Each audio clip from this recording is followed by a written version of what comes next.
So, I think, in my personal opinion, that Ahsoka is way better than a lot of these other Star Wars shows that Disney's kind of shat out in the last kind of couple years. Mandalorian was good. It's a solid show, but it was for like everybody. Everyone got in the Mandalorian. Even if you don't watch Star Wars and like are a huge fan, you still, watch Mandalorian. I know a lot of people even I work with that have the Baby Yoda backpacks and all that shit, and they watch Mandalorian, but they're not like they don't even know half the shit in Star Wars. Like when I try talking to them on like a nerd basis, they're totally lost because they don't watch Star Wars or read the books. So Ahsoka to me was dope and is dope because it's for true Star Wars fans. It's for people who actually have watched all of Rebels, who have watched all of Clone Wars, who kind of know or dabble into Star Wars Legends. Because honestly, I think there's a lot of shit in just Ahsoka that they sprinkled expanded universe or Legends, Star Wars kind of storyline shit in there. So, I mean, obviously, even Thrawn. Thrawn is from the expanded universe. He's from Heir to the Empire. Bam, which they shout out actually a lot in Ahsoka. And you see this dude? That's that guy with the orange lightsaber, Balin Skull, or whatever the fuck his last name is. Balin is a dark Jedi in Ahsoka, and this dude, honestly, his name's kind of hard to pronounce, and I always forget it. But he, in the books, is a fucking clone of a Jedi, and so this dude, the clone of that Jedi, turned into a dark Jedi, and he helps Thrawn, kind of take over the galaxy, or he helps get Thrawn back in the power, just like this Balin guy is doing. It's very, very similar. I don't think he's a clone of a Jedi, which would be interesting if they put that twist here in the next couple episodes that dude's actually a clone of another Jedi or something like that. That'd be kind of interesting because that would really tie it into Heir to the Empire, which is a really good book. It's the first book. This was the first book of Legends. People still wanted more Star Wars shit after Return of the Jedi, so around 90, 92, somewhere in there, they made Heir to the Empire. And ever since then, they've made shit tons of expanded universe books. All of this over here, those are all expanded universe books. Most of those, 20 of those, are actually part of a really good series where this intergalactic species comes in and takes over the Star Wars galaxy. And so that's what I like about this Ahsoka show. They're showing that you can get to another galaxy through the void, which in the books you technically can't. No one survives the void. They've only had 2 occurrences where another species comes into the Star Wars galaxy that survives the void themselves. In both species, the Yuzon Vong, and then these robotic little things that fly around, they're from like the same galaxy, and they both eventually come to Star Wars galaxy. Excuse me, smoked a little bit beforehand. But yeah, so that's a whole nother thing I can get into, but I just love legend books. They're so crazy. They go so much deeper than regular canon Star Wars and all that. So Ahsoka having a lot of this same shit in it really, for me, makes me happy because that's what I like. I don't like when Disney keeps making up this shit. Like Boba Fett, for example. I thought I was going to love Boba Fett, the show, but they made it really shitty, kind of. The first 2 or 3 episodes, he's walking through a fucking desert, and it's just a boring-ass story. And then he meets a fucking millennial robotic biker gang or whatever. And then it was just kind of boring until the very last episode was solid.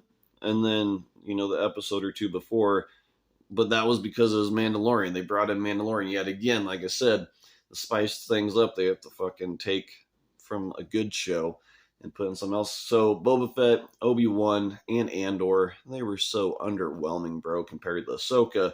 Ahsoka, like I said, it has that Star Wars legend feel. Even just the orange lightsaber thing. The fact that they're finally bringing in different colors of lightsabers is nice because in the books and the comics, everyone has like different color lightsabers. In the movies, I know for like movie purposes, because they want to stick to just, a couple colors or whatever, they stick with blue and green. But in the books, man, everyone has like different colors. If you look at like the Jedi Council in some of the comics, very rare for a Jedi to have a red lightsaber because that means the crystal is bled, and you've tapped into an energy that's not light. It's more of a dark side. So same with orange. Orange is very close to red, obviously color wise. So that's more of a dark Jedi or a gray Jedi color. It's very interesting in the legend books. A lot of Wookiees. There's not a lot of Wookiee Jedi, but the couple that there are usually have orange or yellow lightsabers, like Lobaka in Luke Skywalker's academy. He has an orange lightsaber, I believe. And then Plo Koon, his master, I can't remember his name, but he's a Wookiee. He used to be on the council till he was killed. He had a yellow lightsaber. And that's why Plo Koon, who had an orange lightsaber at the very beginning of like his time as a Jedi, eventually got his master's yellow lightsaber, which I think symbolized him, moving to a different part of the Force. And then eventually he gets like a green lightsaber, like in the toys at least. For Phantom the Menace, they give him a green lightsaber. But then in Attack of the Clones, he now has a blue lightsaber. So again, he probably just maybe changed up his crystals a bunch. And then when the Clone Wars started, since he became a general and all this shit, he had to stick to, the lightest side of the Force that he was the most dedicated to the Jedi after that. So, because blue is the color of like a basic Jedi, a Jedi that's committed to the light side, to Force bringing of a positive manner. And then green is a cool color because that is more of your out there Jedi who tend to go towards the gray side, the gray Jedi or whatever, like Qui-Gon Jinn. Green lightsaber, he's a gray Jedi. And some people even think, technically, if Qui-Gon did train Anakin, Anakin would get a yellow lightsaber most likely because of the way Qui-Gon would teach him. That's what color his, crystal will turn out. Because yellow, dude, that's my favorite color of lightsaber. I don't know what it is, but that's the one thing that pumped me up at the end of Skywalker, that third Disney movie. I love that she had a yellow lightsaber at the end. I'm like, that's fucking dope. The third Skywalker movie also was the only one that I liked compared to the other two. I'm a huge Star Wars fan. I read the books, the comics, all that shit. I honestly can't remember. I think one of them's The Last Jedi or something like that. But I can't even remember those two fucking Disney movies because they were such trash, in my opinion. I know some people might like them, but they were so shitty that I don't even fucking remember them. But Skywalker, the whatever, Rise of Skywalker, I watched that a couple times because it was dope. And like I said, they sprinkled legend shit, like the cloning thing again. Sidious came back, he had clone bodies even in the Legends books, and he would come back reincarnation-wise. So after Darth Vader threw him into that fucking whatever engine thing, that spirit, that fucking blue shit that came up, that was Sidious's soul, and it was going back to one of his clones. So immediately he was like reincarnated after Vader killed him. And he does come back in Legends, comics, and books. He comes back. He tries to get Gianna and Jason Solo, who are Han Solo and Leia's kids, very force sensitive, so he always trying to kidnap them.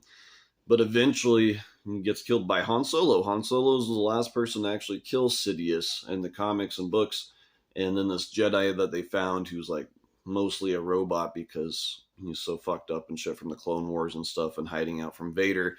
He captures Sidious's soul. So after Han Solo shoots him, Sidious tries escaping soul-wise, but this Jedi from the Old Republic that they've made friends with, he like gets in the way and he gets Sidious in there and he uses the Force to keep him inside of him, and then it kills him technically, but he also kills Sidious's soul. Which is kind of fitting that a Jedi from the Old Republic who got fucked up from the Clone Wars and fucked up from Vader was the one to finally end Sidious. So, Legends, man. Like I said, I love those books. And again, I love that they're incorporating that shit into Ahsoka. So, yeah, that's it for now on that. Even though I do want to, again, say Ahsoka's the best. Mandalorian's definitely up there, like especially if they keep putting out more seasons of Ahsoka. I think, me personally, I'll like it a little bit more than even Mandalorian. Like I said, Boba Fett just very, very slow. It was sad they had to save it with Mandalorian. And then Andor was just very underwhelming and lame as well. I think it's because I don't like British people, which, like, no offense to British people, but I don't like you. Uh, so I can't stand their voices. And there's a shit ton of British people on these new Disney movies and on the Andor show. And I don't know what it is, but it kills me, man. I can't do it. So, Andor is just underwhelming, though. Even if it wasn't for the British voices and British people, it still was underwhelming action-wise and all that shit. It was very boring. Obi-Wan was okay, Vader-wise and shit. I loved it, but otherwise, it was underwhelming. So, yeah, sorry. I do want to, get into fucking Anakin. That's the whole reason I was making this podcast today, because I was watching Attack of the Clones the other day, and I'm like, bro, this is crazy. Just an Attack of the Clones, he kills baby Tusken Raiders, and then he kills baby Geonosians, because they're coming out of the nest or whatever, and he's just hacking them away. Which I get, he was trying to defend himself in that case, kind of, but they were like babies limping and shit. And then the Tusken Raider babies, they didn't do anything to his mom. Like, I get killing maybe the dudes and shit, but, like, he killed the women and the children, and then he went and told Padme after a crazy, like, fiendish breakdown. He's like, I killed them all. And she's like, it's okay. People get angry. But that's not good, because Padme, if you think about it in a way, is an enabler, and she's enabling Anakin to almost turn to the dark side. She's saying people get angry, people get mad, it's okay. So that, in general, that shit's not okay for the most part. Like, honestly, it's good to have emotions, but anger and hate and all that shit, not just in Star Wars, but in real life, is not good for you. It's not good for the body. It's not good for your mental state and all that shit. So, in a way, it's not a good thing, but Padme still fucking married him and had kids with him, even though she knew he murdered children. And, like, I don't know, it's fucking crazy. Then obviously it's fucked up. Revenge of the Sith, he kills kids again. And he just really beats it in there that he's a really bad person. He's definitely a serial killer, kind of, in a way, because he killed his first person when he's 12. People don't realize that, but in Rogue Planet, which is a good book, it actually ties into the Yuzan Vong series, that 20-book series I was talking about. This was like the prequel, because this happens like 50 years before that series. So in this book, though, he crushes someone to death with the Force, and he's 12, and he's like, what have I done? Like, he had no control over his Force even then, and 12 years old, bro, that's exactly the age a lot of these kid serial killers or these kid killers come out. Whenever I'm watching those shows, bro, they're always like 12 years old, and it's like, fuck. So, same with Anakin. He killed someone when he was 12. So that's right there, just to start. Because think of how many other Padawans were killing people at 12 years old. Like, probably not many. Maybe on a mission they absolutely, had to. But this dude, he did it through basically anger. And again, that's not a good sign as a kid that you're crushing people to death and not able to control yourself. So he already had this power. And it is interesting that, his mom didn't have a dude, so she got impregnated, kind of like, Mary with Jesus or whatever. In my opinion, parthenogenesis would be the best answer to how these beings like Anakin and Jesus came about without a dad. If you don't know what parthenogenesis is, it's just where basically the egg is fertilized without the actual fertilizer. It clones itself, basically, like trees and certain plants, and I think even some forms of lizard or some shit like that. Yeah, there's something else that actually can do that. It's very interesting. And if you look at our other podcasts, we talk about that shit a lot because there's a lot of wacky theories about that. And I do think there's something to that. I think Sidious, I do believe in the theory that he created Anakin through the Force and got, his mom pregnant through just Force alchemy or whatever. Because he himself wanted an apprentice, like a perfect, dark side person to fucking train in. So he created Anakin through the Force. And so, in a way, Anakin was the chosen one and was to bring the balance to the Force, because the light side, they had like 10,000 Jedi or whatever, and then there's one Sith. So 10,000 to 1, pretty uneven odds. So Sidious, wiped out the Jedi, got a new apprentice, and boom, things were equal. Because then you just had Yoda, Obi-Wan, and now in these new additions, Ahsoka and some of these other Jedi.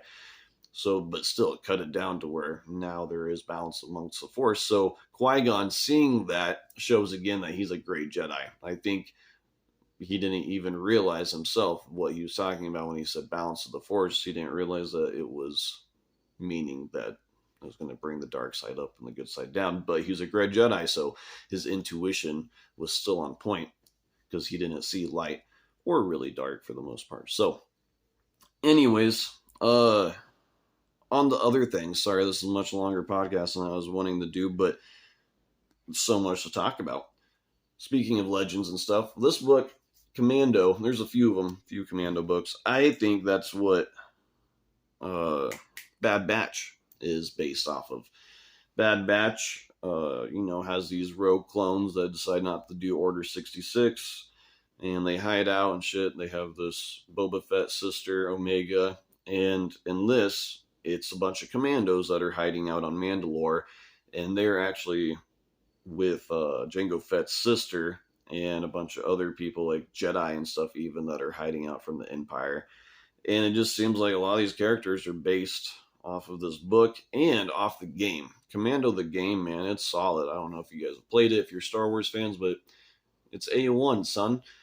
And there's a level called Ghost Ship. I don't know if other people have seen this or noticed it, but Ghost Ship is based off of the level or the episode on Bad Batch. Oh yeah, we were watching it last night. Metamorphosis, I think, is what the episode's called. It was about those Godzilla creatures that Sidious had cloned and stuff from the Clone Wars and was transporting them, and they ate a bunch of dudes. And so now there's this ghost ship in space, just like on Commando. There's a ghost ship that they also fight on, and they fight very similar enemies. So they fight these robotic things on the game that suck in energy, and on Bad Batch they fight those little Godzilla creatures that suck in electricity and shit. So very similar. Like, I love that they based, an episode off of an old level and stuff. Same with Scorch. They brought Scorch into it. He's from Commando, and he's also in a lot of these Commando books and stuff. So it's dope, man. I just love it. I love that, Disney, it's kind of fucked up some shit.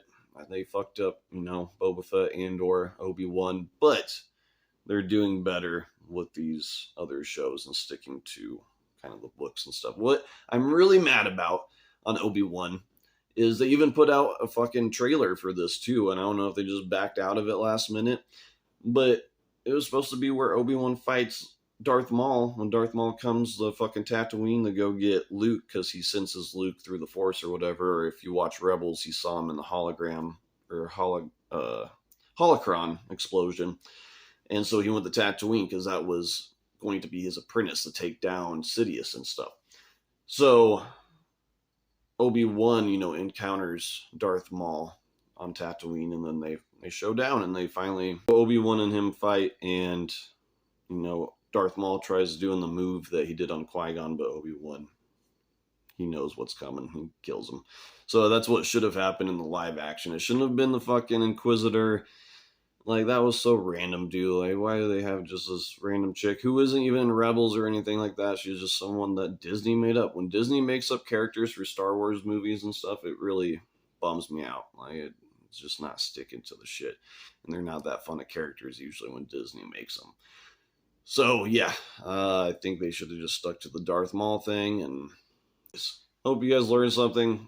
Actually, real quick, before we completely end it, I just want to say I like that show Jedi Tales a lot, but it was sad. Yaddle, how she died and stuff, and I dug that they incorporated her in Dooku and Sidious's plot and stuff. But in the books, technically, she died because she held onto a grenade, saving Anakin on a mission, and she used a force bubble to basically save everyone else and blow herself up. So she died that way in between Phantom of the Menace and Clone Wars or Attack of the Clone. And so they still did a good job, though, showing that she died in between Phantom of the Menace and Attack of the Clones in the show, Jedi Tales.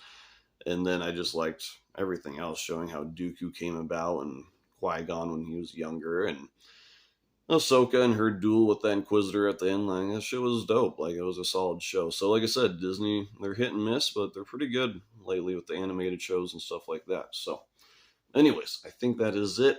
You guys take it easy, stay cheesy. Thanks for watching.